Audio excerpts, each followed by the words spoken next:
우리가 삶을 살 때에 누구와 함께 동행하느냐가 참 중요합니다. 누구와 함께 동행하냐에 따라서 내 삶의 방향과 목적이 달라지지요. 오래간만에 명동을 거리를 간 적이 있습니다. 정말 오래간만에 갔는데요. 명동 거리가 한국 땅이 아니라 외국 땅인 것 같은 느낌이 들 정도로 많이 바뀌었더라고요. 외국 사람들이 많이 오는 모습을 보면서 어떤 풍경을 봤냐 하면 깃발을 들고 다니는 사람들이 있고 깃발을 중심으로 몰려다니는 사람들이 있더라고요. 그런데 그 깃발이 너무 많아가지고 헷갈릴 정도로 많은 깃발들이 오고 가는데 그런 생각이 들었습니다. 깃발 잘못 따라가면 잘못 가겠구나. 깃발 놓치면 어디서 미아가 돼서 헤매겠구나라는 생각이 들더라고요. 그러니까 어디 가든지 막 소란스러워요. 어디 갈 사람들 오면서 막 강나라 말로 막 외치는데 따라오는 사람들을 놓칠까봐 사람들이 그 깃발 따라서 다니는 모습들을 보는 풍경이 우리나라 땅에 곳곳에 있더라고요. 아마도 관광지에 가면 아마 이 모습은 우리나라 사람들 별반 다르지 않을 거라는 생각이 듭니다. 그 모습을 보면서 나는 뭘 따라가고 있나, 어떤 깃발을 따라가는 인생인가 한번 생각을 해보게 됐습니다. 성도님들 못 따라가고 계신가요? 우리는 어떤 피켓을, 어떤 깃발을 제가 들고 다니잖아요. 그죠? 안 보이시죠? 제가 뭐 들고 다니는지. 전 십자가 깃발만 들고 다닙니다. 다른 거 보고 쫓아가시면 길 잃어버려요. 길 잃어버리면 어떻게 해요? 미아되잖아요. 그럼 제가 어떻게 합니까? 깃발 꽂아놓고 또 찾으러 다녀야 되잖아요. 그죠? 여러분들 다른 깃발 보고 가지 마시고 십자가의 깃발만 보고 가셔야 됩니다. 십자가의 깃발만이 생명의 길로 인도할 수 있는 깃발이기 때문에 딱 목적지가 정해져 있지요. 다른 깃발 따라가면 다른 목적지로 갈 수밖에 없습니다. 그 십자가의 길을 가셨던 예수님의 길, 오늘 종료주일입니다. 주님이 이 공생의 기간 가운데 이제 마지막 일주일 가운데 오늘 예루살렘으로 입성하는 날이 종료주일입니다. 십자가로만 향해 나가시는 우리 예수님의 모습이지요. 다른 것을 따라가지 않습니다. 우리 예수님은 다른 걸 쳐다보지도 않으세요. 이 땅에 오셔서 오로지 무엇만 바라보시냐면 예루살렘만 보고 가십니다. 그리고 드디어 예루살렘으로 입성을 하시지요. 예루살렘으로 들어가신 이유가 무엇일까요? 그 이유에는 크게 여러 가지 이유가 있겠지만 두 가지로 나눠본다면 첫 번째 의미는 이런 의미가 숨어져 있어요. 예루살렘에 들어가시는 것이 우리 주님이 성공하기 위해서일까요? 축복받기 위해서일까요? 아니면 유명해지기 위해서일까요? 그렇지 않습니다. 우리 주님이 오로지 예루살렘으로 들어가신 이유는 고난과 죽음을 온몸으로 맞이하기 위해서 예루살렘으로 들어가시는 거지요. 예루살렘에는 일주일 후면 우리 예수님을 위해서 무엇이 준비되어져 있습니까? 십자가가 준비되어져 있는 거지요. 이미 예수님은 마태복음 20장 18절 말씀에 이렇게 얘기하십니다. 보라, 우리가 예루살렘으로 올라가노니 인자가 대제사장들과 서기관들에게 넘겨짐에 그들이 죽이기로 결의하고 이방인들에게 넘겨주어 그를 조롱하며 채찍질하며 십자가에 못 박게 할 것이나 제3일에 살아나리라. 이런 분이 우리 주님이세요.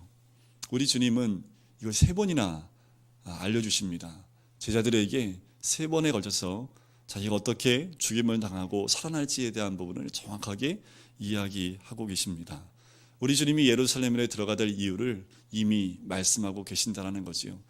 우리 예수님이 예루살렘에 들어가시는 것, 무슨 영광을 얻기 위해서 올라가시는 것이 아니라 십자가에 죽기 위해서 예루살렘으로 들어가셨다는 거지요. 예수님의 모든 사역은 여기에 집중되어져 있습니다. 예수님이 이 땅에서의 모든 삶은 예루살렘 입성을 위해서 준비하셨다고 해도 과언이 아니지요. 그 십자가는 우리의 죄를 위하여 지신 십자가입니다. 그래서 오늘도 우리가 그 깃발을 놓으시면 안 돼요. 우리 삶의 이 십자가의 깃발을 잃어버리시면 절대로 안 돼요. 때로는 우리의 눈이 한눈을 팔 수 있습니다. 괜찮아요. 하지만 깃발만 잃어버리시면 안 됩니다. 그 깃발을 잃어버리시면 주님이 이 땅에 오신 이유가 사라져버리지요. 누구 때문에 이 땅에 오셨습니까? 나 때문에 오셨잖아요. 내 죄 때문에 예수님이 이 땅에 오셨기 때문에 내가 한눈 팔고 다른 깃발을 보고 달려가게 되면 주님이 이 땅에 오신 이유가 없게 되는 거지요. 예수님에게 예루살렘은 어떤 곳이었습니까? 하나님의 뜻을 이루어드리는 곳이었잖아요. 그래서 지금도 주님은 우리에게 말씀하십니다. 함께 가자라고 말씀하시는 겁니다. 주님이 우리를 향해서 나와 함께 예루살렘으로 가자 라고 말씀을 하시는 거지요. 지금도 우리에게 부르시고 계시는 겁니다. 오늘 종료주일이잖아. 오늘만큼 나와 함께 예루살렘으로 가지 않을래? 하고 우리를 초청하시는 분이 우리 주님이십니다. 어떻게 같이 가시겠습니까? 같이 가시려면 제가 설교 계속 하고요. 안 가시려면 오늘 설교 여기서 그냥 마무리하고요. 같이 가실 줄 믿습니다. 예수님이 그곳에 가는데, 예수님이 이 땅에 오신 이유를 우리 주님이 20장 28절에 얘기하고 계셔요. 오늘 21장 그 윗부분에 나오지요. 이렇게 말씀하시지요. 인자가 오는 것은 섬김을 받으려 함이 아니라 도리어 섬기려 하고 자기의 목숨을 많은 사람의 대속물로 주려 함이니라 라고 말씀을 합니다. 주님이 이 땅에 오신 이유를 정확하게 설명하고 계셨고, 주님이 이 땅에 오실 때부터 이 이유를, 제가 이 땅에 태어나신 이유를, 하나님이셨던 예수님이 이 땅에 인간으로 오신 이유를 단 한순간도 잊은 적이 없으신 분이 우리 주님이십니다. 그래서 우리 주님의 삶은 정확했습니다. 삶의 움직임도 정확했고요. 하나님의 시간표에 맞춰서 정확하게 움직여 나갔던 분이 우리 주님이십니다. 그래서 우리 주님이 우리를 향해서 말씀하시는 거지요. 너 이 땅에 태어난 이유가 있지 않니? 그 태어난 이유로 너희가 정확히 알고 있다면 너도 나와 함께 예루살렘으로 들어가야지 하고 우리 손을 붙잡고 우리를 인도해 가시는 분이 우리 주님인 줄 믿습니다. 여러분들 어디입니까? 예루살렘이. 우리 비행기 타고 가야 될까요?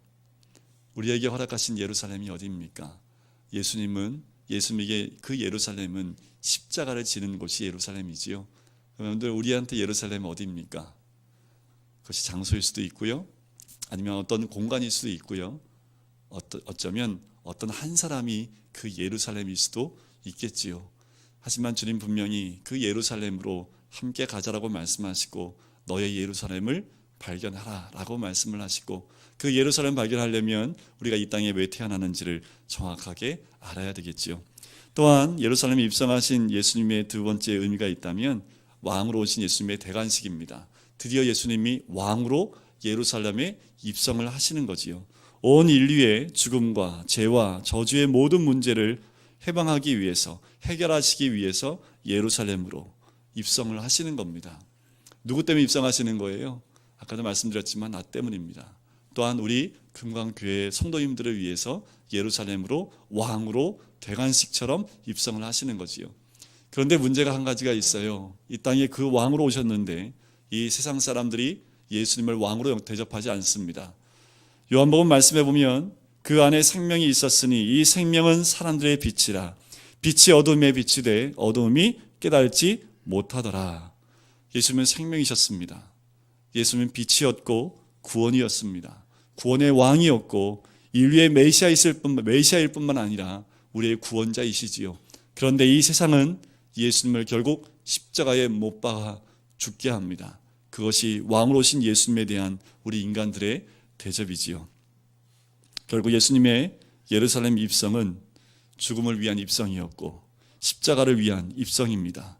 또한 전 인류를 위한 메시아요 왕임을 선포하는 입성이기도 하지요. 오늘 예수님의 그 입성을 한번 같이 나눠보려고 합니다. 우리 1절과 2절 말씀을 같이 한 목소리로 읽어볼까요? 같이 읽겠습니다. 시작. 그들이 예루살렘에 가까이 가서 가난산 벳박에 이르렀을 때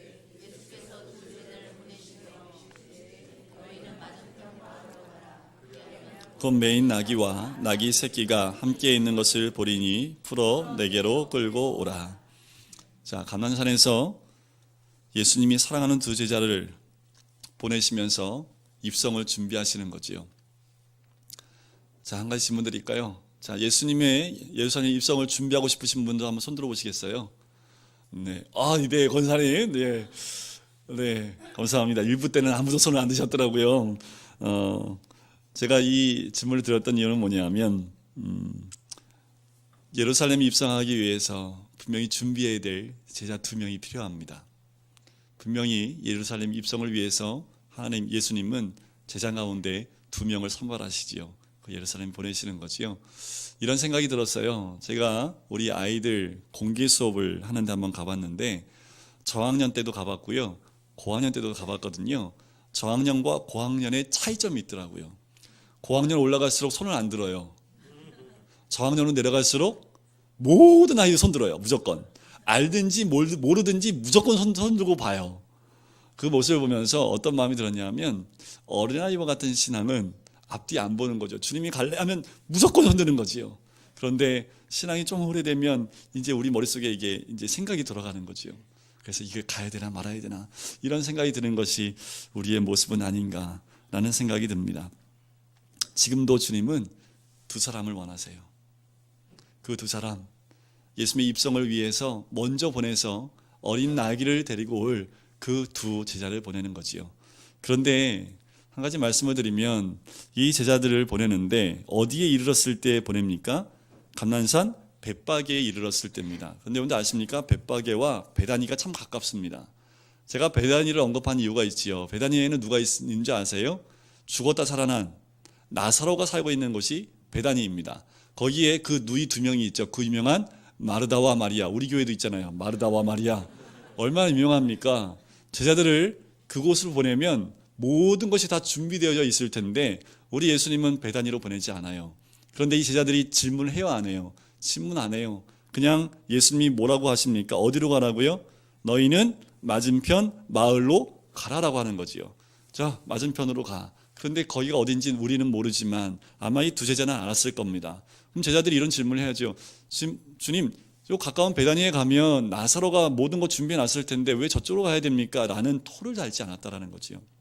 아, 주님의 길을 준비하는 두 제자는 어떤 사람이어야 되냐 하면 아까도 말씀드렸지만 그냥 손드는 사람이에요.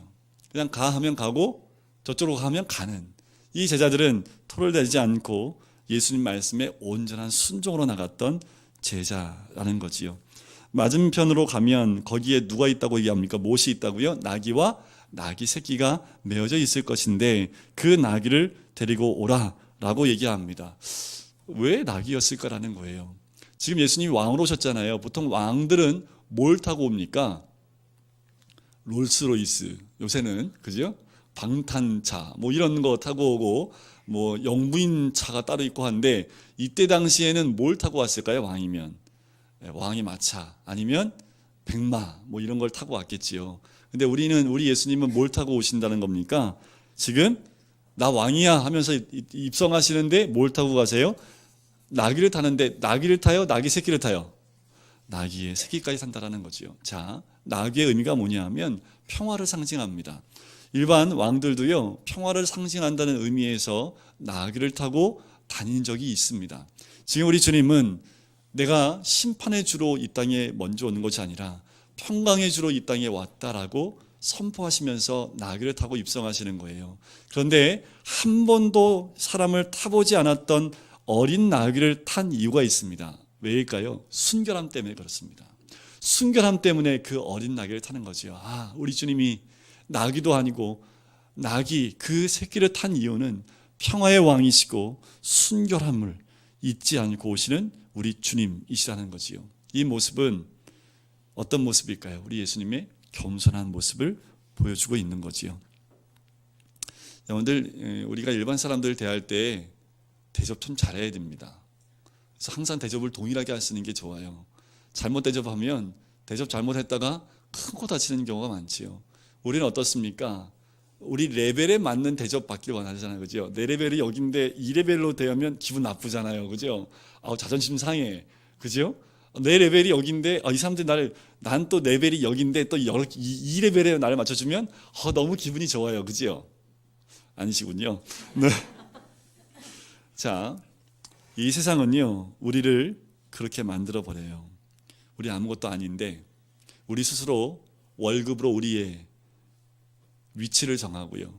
또 내가 타고 다니는 차를 통해서 우리가 어떤 위치에 있는 것을 드러내려고 하고 그런 대접을 받기 원하는 모습이 우리의 모습은 아닙니까? 세상이 자꾸 우리를 그렇게 만들지요. 어느 대학을 나왔는지, 어느 직장을 다니고 있는지, 또한 그 직장에서 직급이 어디 있는지에 따라서 그 레벨을 또한 그 대접을 받길 원하지요. 저 전에 있던 교회에서 선임 목사였습니다. 근데 참 기분 나쁠 때는요, 이 아래 것 하면 좀 그렇죠. 네, 좀 밑에 좀 나이 어린 사역자들이 저를 선임 대접 안 해주면요 이상하게 기분이 좀 안 좋더라고요. 그래서 그냥 전 무시하고 그냥 이렇게 사역을 했긴 했지만 마음에는 왠지 모르게 그 있잖아요. 난 선임인데 전도사가 선임 대접 안 해주면 그런 마음이 다 있더라고요. 그게 죄를 갖고 있는 모든 죄성 갖고 있는 사람들의 동일한 마음이 아닐까라는 생각을 해보게 됩니다. 그런데 우리 주님을 우리는 어떻게 대접하고 있습니까? 우리 예수님 우리는 어떻게 대접하고 있습니까? 우리 주님이 어린 나귀를 타고 오실 때 우리 주님 얼굴 인상을 다 쓰고 계실까요? 내가 이 땅에 구세주로 왔는데 나를 이런 대접을 해?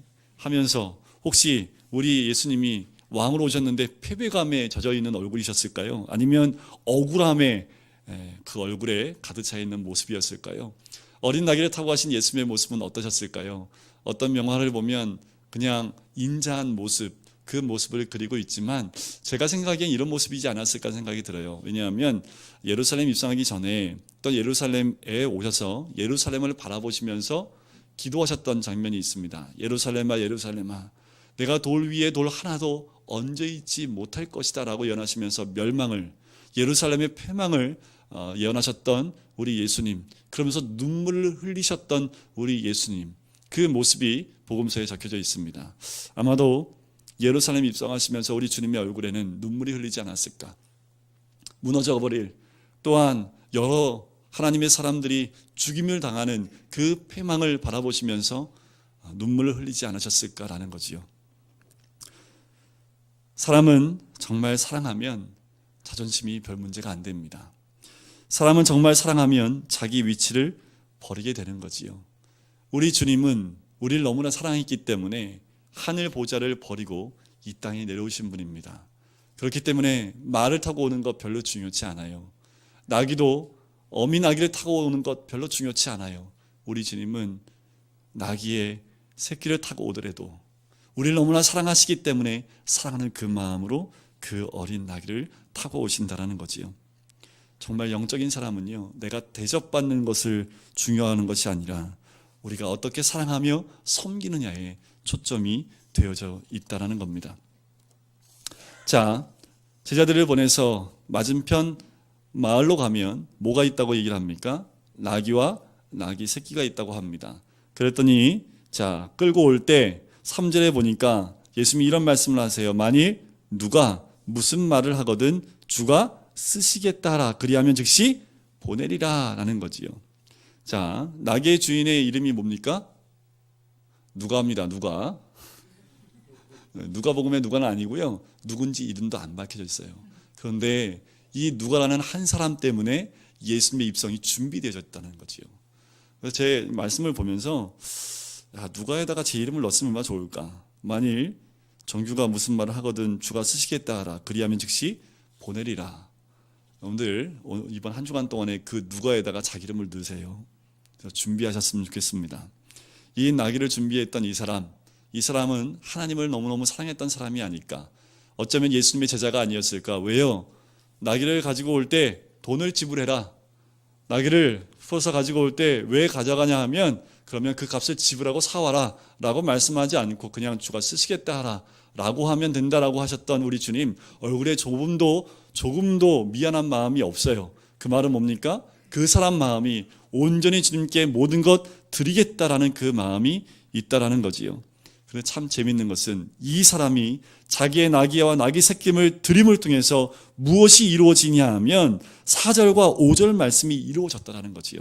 4절 말씀에 보니까 이렇게 나오죠. 이는 선지자를 통하여 하신 말씀을 이루려 하심이라 일렀으되, 같이 읽어볼까요? 시온 딸에게 이르기를 내 왕이 내게 임하나니 그는 겸손하여 나귀 곧 멍에 매는 짐승의 새끼를 탔더라 하라. 자, 이 사람은요, 이 말씀을 기억하고 있었는지 모르겠습니다.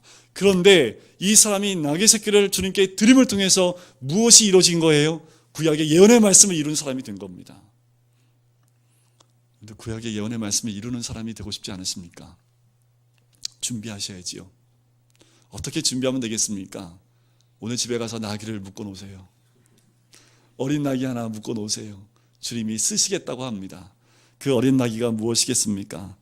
여러분들, 우리가 가지고 있는 나귀, 소, 아니면 사업 다 그것이 하나님 것이지요. 하나님의 뜻대로 이 모든 것이 우리에게 주어진 거지요. 우리의 삶에 우연은 없습니다. 재수 없는 거 없지요. 그런 말 하면 안 됩니다. 기독교인들은, 그지요? 그리스도인들한테는 재수 없는 게 없어요.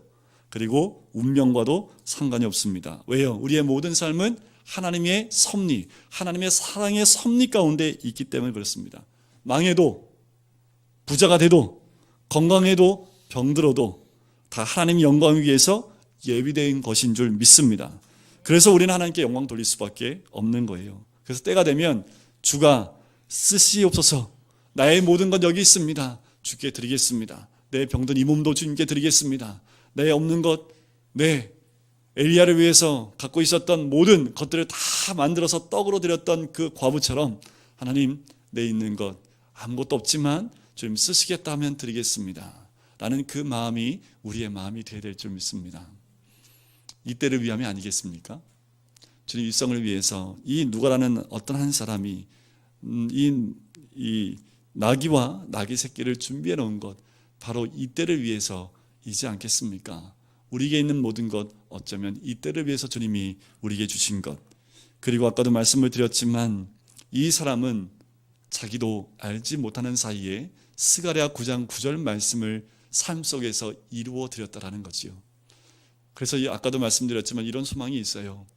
우리가 준비되어져 있다면, 늘 하나님을 사랑하는 마음이 있고 하나님을 섬기는 마음이 있으면 언젠가 우리에게도 이 말씀을 이루어드리는 그 삶이 우리를 통해서 이루어지게 될 줄 믿습니다.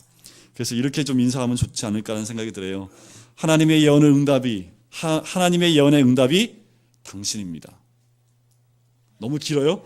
하나님의 예언의 응답이 당신입니다. 우리 옆에 분에게 그렇게 걸고세요. 하나님의 예언의 응답이 당신입니다. 제가 할게요. 하나님의 예언의 응답은 접니다. 그런데 삶 가운데 그 예언의 응답이 되시기를 주의 이름으로 간절히 축원드립니다. 또 중요한 한 가지가 있어요. 우리 낙인데요, 그 어린 나귀의 상태가 어떻습니까? 2절에 보니까 나귀와 나귀 새끼가 함께 있는데 그 앞에 뭐가 있어요? 곧 매여 있다라는 거지요. 이 나귀가 매여 있지 않으면 안 되겠죠, 그죠? 매여 있지 않으면 어떻게 쓰임 받을 수 있겠습니까? 자, 우리가 쓰임 받으려면, 준비되어져 있으려면 어딘가 매어져 있어야 된다는 거지요. 여러분들 어디 매여 있어야 됩니까? 믿음의 공동체에 매여 있어야 됩니다. 말씀에 매어져 있어야 됩니다.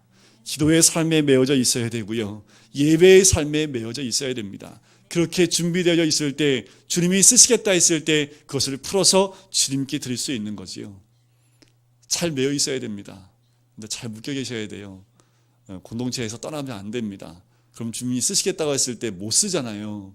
여러분들 예배에 잘 묶여 있으셔야 됩니다. 기도의 삶에 잘 묶여져 계셔야 되는 거지요.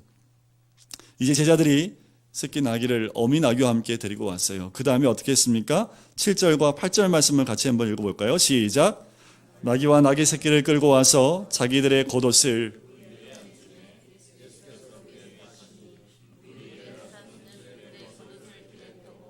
다른 이는 나뭇가지를 베어 길에 펴고. 자, 나귀 새끼를 가지고 왔습니다.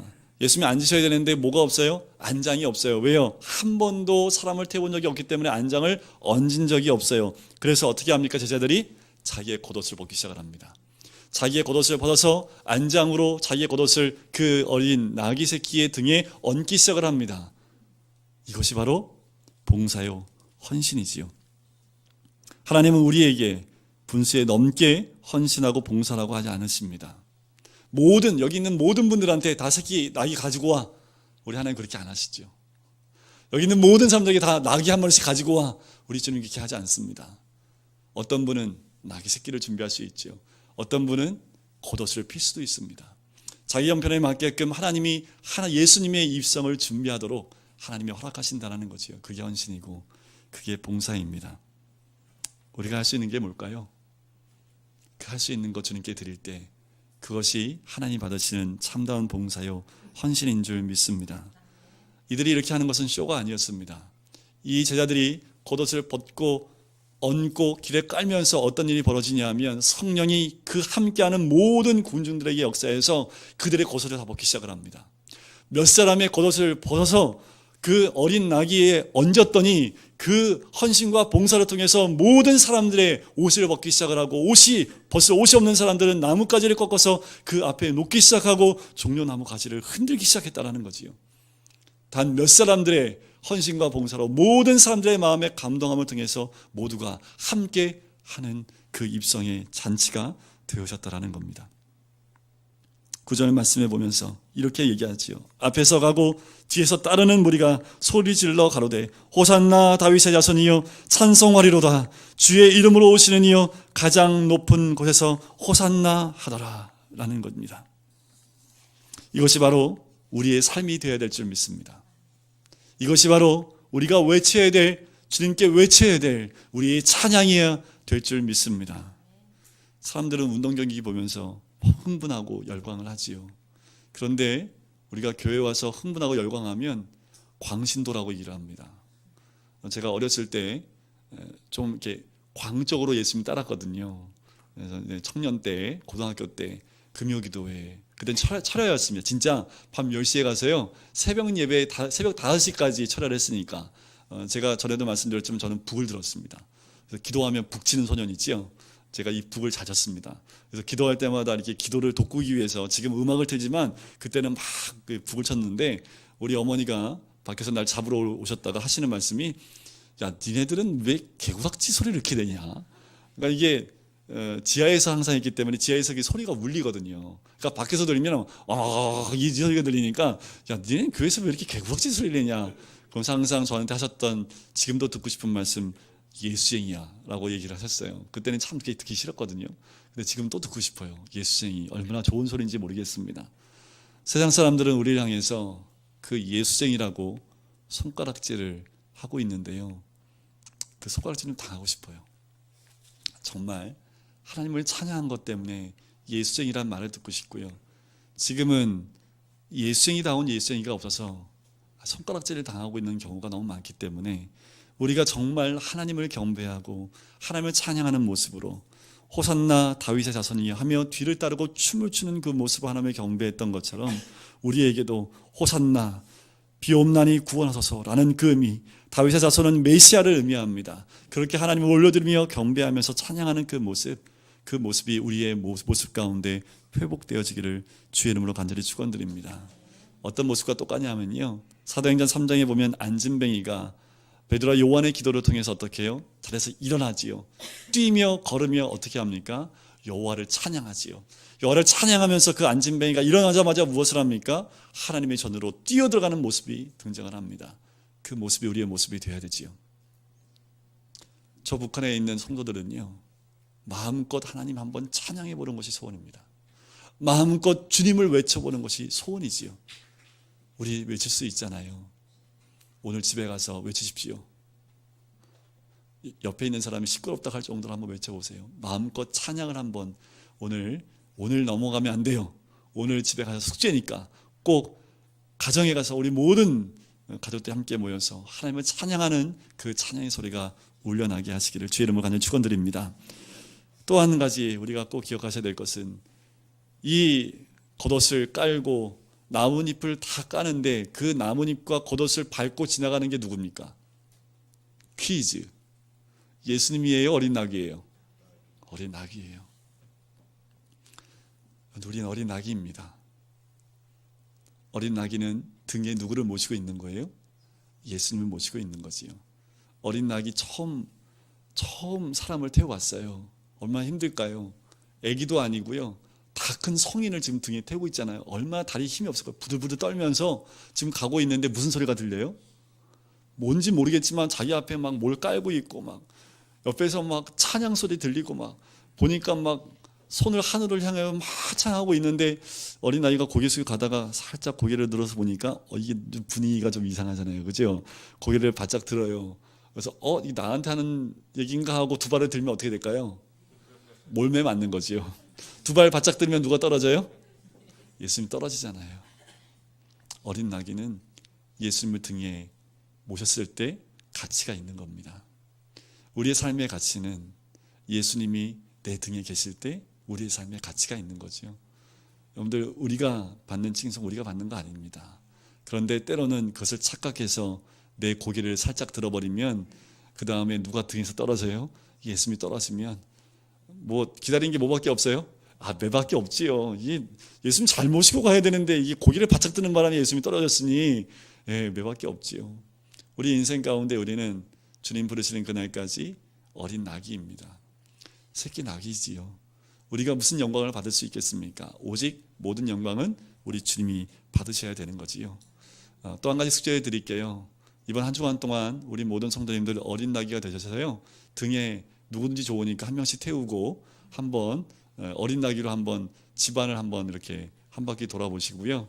네, 꼭 해보세요. 우리 어르신들은 하지 마시고 어르신들은 타세요. 네, 우리 자녀들이 우리 어르신들을 등에 태우고 어린 낙이처럼 한번 이 한 주간 동안 한 번 정도는 경험해 보시면 어떨까라는 생각이 듭니다. 이 찬양 소리가 울려 퍼지니까 주변에 있던 사람들이 묻습니다. 10절에 누구뇨? 라고 물어요.